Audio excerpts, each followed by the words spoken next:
the story is if you ever see a man running with a ladder through your neighborhood, you either tackle that son of a bitch and hold him for police, or you get a recording clear enough to where you can see his face clearly. The woman was using her bathroom and she saw a cell phone pointing through her window of her bathroom at her. Thing was, she was on the second floor in her bathroom. She runs downstairs, is looking around like, how the hell can a phone reach the second floor of my bathroom? No one's there. Okay, so then she goes and asks a neighbor, and who's like, that's crazy because I just saw a man running carrying a ladder.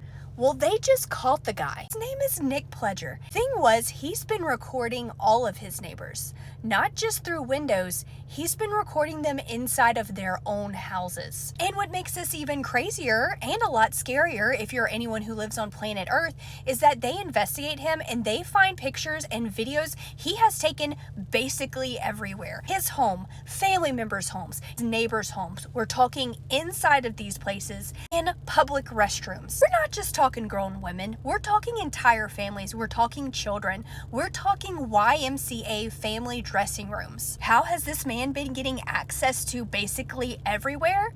Because he owns a construction company. He was going in with things like charging blocks that had cameras in them and plugging them in and just leaving them. Basically plugging them in anywhere he thought he could catch somebody naked. If you're like, wow, thank God they caught this guy, this poor neighborhood. No.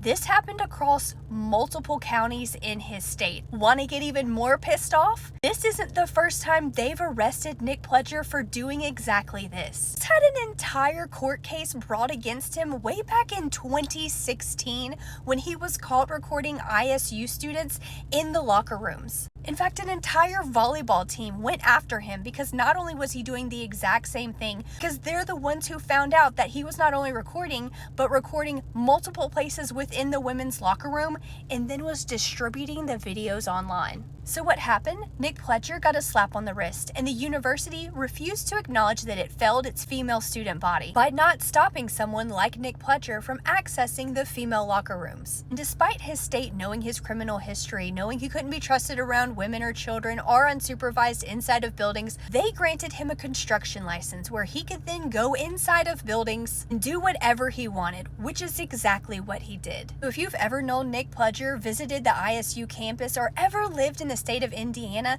there's a chance that there is a video of you naked on the internet thanks to this guy who was only caught because neighbors saw him running through the neighborhood carrying a ladder. Motivator is to deter people and animals from getting in. People will get in wherever they want, regardless of how much security you want.